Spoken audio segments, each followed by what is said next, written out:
बलिया में stage show के दौरान भोजपुरी स्टार पवन सिंह को मारा पत्थर। बलिया में स्टेज शो के दौरान भोजपुरी स्टार पवन सिंह को फरमाइश पूरा नहीं करने पर किसी ने पत्थर मार दिया। पत्थर सीधे पवन सिंह के चेहरे पर लगा। पत्थर लगते ही पवन सिंह भड़क गए।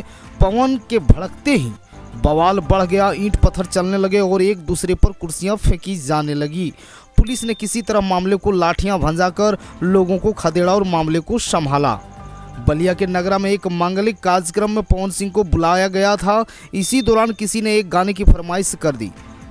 जाति विशेष वाले गाने की फरमाइश पूरी करने से पवन सिंह ने इनकार कर दिया। इसी के बाद पवन को लक्ष्य करके किसी ने पत्थर मारा। पत्थर पवन के चेहरे पर लगा तो वो आग बबूला हो गए। माइक पर ही उन्होंने धमकी भरे लहजे में बोलना शुरू कर दिया। इसके बाद ईंट पत्थर चलना शुरू हो गया।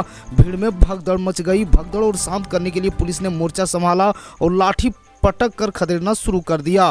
भीड़ में बैरिकेडिंग के साथ कुर्सियों को भी तोड़ दिया। हालांकि कुछ घंटे के बाद जब मामला शांत हुआ तो गायिका शिल्पी राज ने कार्यक्रम दोबारा शुरू कर दिया। फिर देर रात तक शिल्पी के गीतों को दर्शकों ने आनंद लिया। उमेश पाल हत्याकांड के मामले में यूपी के एसटीएफ कोलकाता पहुंची। उमेश पाल हत्याकांड मामले में यूपी एसटीएफ टीम कोलकाता पहुंची है। जानकारी के मुताबिक एसटीएफ अतीत अहमद के गुर्गों की तलाश कोलकाता पोर्ट छापेमारी कर रही है। बता दें कि उमेश पाल बसपा विधायक राजू पाल की हत्या का मुख्य गवाह था, जिसकी हाल में ही बदमाशों ने गोली मारकर हत्या कर दी थी। यूपी पुलिस इस मामले में अब तक 2 आरोपी शूटर विजय कुमार और अरबाज को पहले से ही एनकाउंटर में मार चुकी है।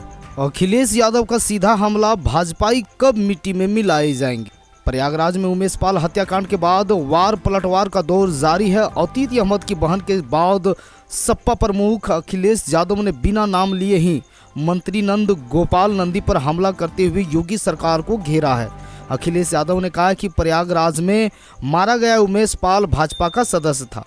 अतीत अहमद का पैसा लेने के मामले में जिसका नाम आ रहा है वह भी भाजपा के ही मंत्री हैं।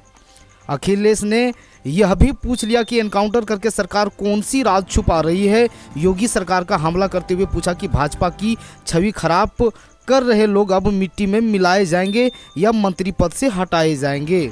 सावधानी से मनाएं होली, फिर भी जरूरत हुई तो सरकारी अस्पतालों में तैनात हैं डॉक्टर।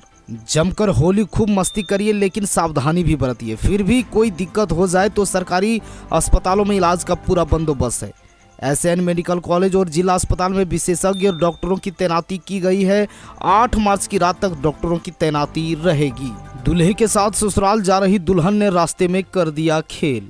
फेसबुक से शुरू हुई दोस्ती कब दोनों के बीच रिश्ते में बदल गई किसी को पता नहीं चला। फेसबुक पर बातचीत के बाद दोनों ही ने शादी करने का फैसला किया। लड़का प्रेमिका से शादी करने के लिए परिवार समेत उसके शहर पहुंचा। शादी की सारी तैयारियां पहले से हो रखी थी दोनों की शादी, और अगले दिन दुल्हन दूल्हे के साथ कार में ससुराल के लिए निकल पड़ी। इसी बीच रास्ते में दुल्हन का भाई पहुंचा और बहन को लेकर रफू चक्कर हो गया। काफ़ी देर तक जब दोनों नहीं आए तो दूल्हे को कुछ धोखाधड़ी का एहसास हुआ। दुल्हन अपने साथ कपड़े और जेवरात भी लेकर गई थी।